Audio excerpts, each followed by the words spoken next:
ఒక్కసారి ఊహించండి.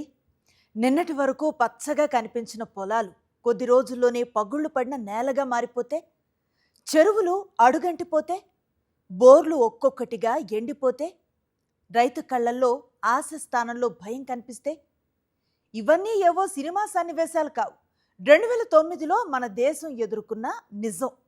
ఇప్పుడు అదే చరిత్ర మరోసారి పునరావృతం కాబోతుందా అనే ప్రశ్న దేశవ్యాప్తంగా వినిపిస్తోంది. ఇటీవల విడుదలైన ఉపగ్రహ చిత్రాలను పరిశీలిస్తే ఒక ఆందోళనకర విషయం కనిపిస్తోంది. సాధారణంగా ఈ సమయానికి భారతదేశం మీద దట్టమైన ఋతుపవన మేఘాలు కనిపించాలి. కానీ ప్రస్తుతం చాలా ప్రాంతాల్లో పలచటి మేఘాలు మాత్రమే కనిపిస్తున్నాయి. ఈ దృశ్యం చూసినా చాలామంది వాతావరణ నిపుణులకు 2009 సంవత్సరం గుర్తుకొస్తోంది. ఎందుకంటే అప్పుడు ఇలాగే ప్రారంభమైంది. 2009లో ఋతుపవనాలు ఆలస్యంగా దేశంలోకి ప్రవేశించిన తర్వాత కూడా వేగంగా ముందుకు కదలాల్సిన చోట దాదాపు 2 వారాల పాటు నిలిచిపోయాయి. దాంతో జూన్ నెలలో దేశవ్యాప్తంగా వర్షాలు పడాల్సిన సమయంలో ఎండలు మండిపోయాయి. చివరికి ఆ జూన్ నెలలో దాదాపు 47% వర్షపాత లోటు నమోదైంది. అది ఈ శతాబ్దంలోనే అత్యంత తీవ్రమైన వర్షాభావాల్లో ఒకటిగా చరిత్రలో నిలిచిపోయింది. ఇప్పుడు పరిస్థితి చూస్తే మళ్ళీ అదే తరహా సంకేతాలు కనిపిస్తున్నాయని నిపుణులు చెబుతున్నారు. ఈసారి కూడా ఋతుపవనాలు ఆలస్యంగా వచ్చిన తర్వాత కూడా దేశమంతా వేగంగా విస్తరించకుండా చాలా నెమ్మదిగా కదులుతున్నాయి. కొన్ని ప్రాంతాల్లో ఒక్కసారిగా కుండపోత వర్షాలు పడుతున్నా మరెన్నో ప్రాంతాల్లో మాత్రం చినుకు కూడా పట్టం లేదు. వ్యవసాయానికి అత్యంత అవసరమైంది ఒకేసారి కురిసే భారీ వర్షం కాదు, సరైన సమయంలో సమానంగా కురిసే వర్షం. అదే ఇప్పుడు కనిపించటం లేదు. ఈ పరిస్థితికి ప్రధాన కారణంగా అందరూ చెప్తున్న పేరు ఎల్నినో. అసలు ఎల్నినో అంటే ఏంటి?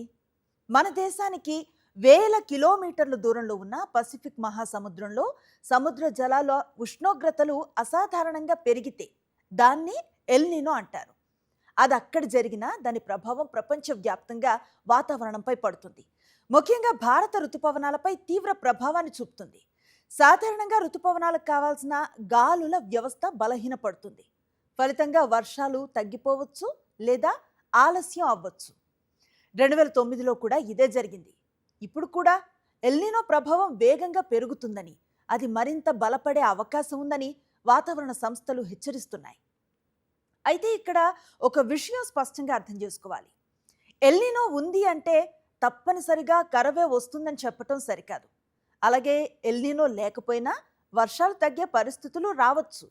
అంటే ఇది తుది తీర్పు అని కాదు, కానీ ప్రకృతి ఇస్తున్న ఒక బలమైన హెచ్చరికగా చూడాలి దీన్ని. ఇప్పుడు తెలుగు రాష్ట్రాల పరిస్థితి గురించి మాట్లాడుకుందాం. 2009కు ముందు ఆంధ్రప్రదేశ్, తెలంగాణలో అనేక ప్రాంతాల్లో భూగర్భ జలాలు చాలా తక్కువ లోతులోనే లభించేవి. అంటే 100 నుంచి 150 అడుగుల బోర్ వేస్తే చాలా మందికి నీరు వచ్చేసేవి. పాత బావులు కూడా సంవత్సరం పొడవునా నీటితో నిండి ఉండేవి. కానీ 2009 కరువు తర్వాత పరిస్థితి పూర్తిగా మారిపోయింది. వర్షాలు లేకపోవటం, బోర్ల వినియోగం పెరగటం, నిరంతరం మోటార్లు నడవటం, ఇవన్నీ కలిసి భూగర్భ జలాలను వేగంగా తగ్గించాయి. కొన్ని ప్రాంతాల్లో 500 అడుగులు, ఇంకొన్ని చోట్ల 800 అడుగుల వరకు బోర్లు వేయాల్సిన పరిస్థితి వచ్చింది. ఎన్నో పాత బావులు చరిత్రలో కలిసిపోయాయి. ఇప్పుడు పరిస్థితి అప్పటికంటే భిన్నంగా ఉన్న మరో కొత్త ఆందోళన కనిపిస్తోంది.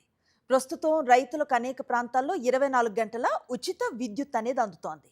ఇది రైతులకి ఎంతో ఉపయోగకరమైన పథకం. కానీ వర్షాలు లేకపోతే అదే సౌకర్యం భూగర్భ జలాలపై మరింత ఒత్తిడిని పెంచే ప్రమాదం కూడా ఉంది. ఆటోమేటిక్ స్టార్టర్ల సాయంతో రోజంతా మోటార్లు నడిస్తే ఉన్న కొద్దిపాటి నీరు కూడా వేగంగా తగ్గిపోయే అవకాశం ఉంది. ఒక రైతు ఎక్కువ నీరు తీస్తే దాని ప్రభావం పక్కనే ఉన్న మరో రైతు బోరు పైన పడుతుంది. చివరికి మొత్తం గ్రామం నీటి సమస్యను ఎదుర్కోవాల్సి రావచ్చు. అయితే ఈసారి 2009తో పోలిస్తే మనకి ఒక పెద్ద ఊరట కూడా ఉంది. దేశంలో ఆనకట్టలు, సాగునీటి ప్రాజెక్టులు, ఆహార నిల్వలు, ప్రభుత్వ విపత్తు నిర్వహణ వ్యవస్థ గతంతో పోలిస్తే చాలా మెరుగుపడ్డాయి. అందువల్ల పరిస్థితి కష్టంగా మారినా అప్పట్లో పూర్తిగా అదుపు తప్పే అవకాశాలు కొంతవరకు తగ్గాయి. కానీ అదే సమయంలో రైతులకు ముందుగానే తక్కువ నీటితో పండే పంటలపై అవగాహన కల్పించడం చాలా అవసరం. మినుములు, పెసలు, జొన్నలు, సజ్జలు, రాగుల వంటి ప్రత్యామ్నాయ పంటల్ని ప్రోత్సహించాలి. అవసరమైన విత్తనాలు నిజంగా గ్రామ స్థాయిలో అందుబాటులో ఉన్నాయా లేదా అన్నది అధికారులు పరిశీలించాలి. కేవలం ప్రకటనలు చేస్తే సరిపోదు, క్షేత్రస్థాయిలో చర్యలు కనిపించాలి.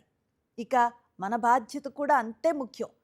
ఇంట్లో ఒక బకెట్ నీరును వృధా చేస్తే అది చిన్న విషయంలో అనిపించవచ్చు, కానీ కోట్లాది మంది అదే చేస్తే అది మహా జల సంక్షోభంగా మారుతుంది.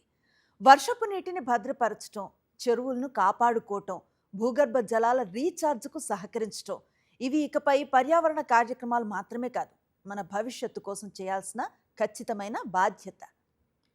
చివరిగా ఒక విషయం, నిన్నటి ఉపగ్రహ చిత్రాల్లో మేఘాలు పలచగా కనిపించాయనే ఒక్క కారణంతో రేపే 2009 లాంటి కరువు వస్తుందని చెప్పడం సరైంది కాదు.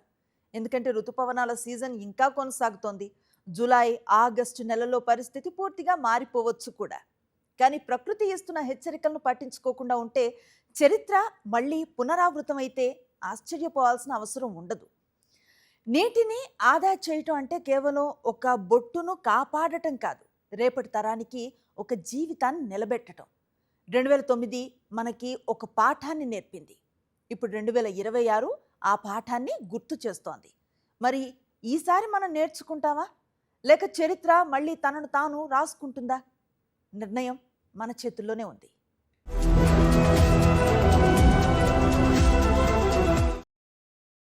మరిన్ని అప్డేట్స్ కోసం ఛానల్ను సబ్స్క్రైబ్ చేయండి. నోటిఫికేషన్స్ కోసం బెల్ ఐకాన్ పై క్లిక్ చేయండి.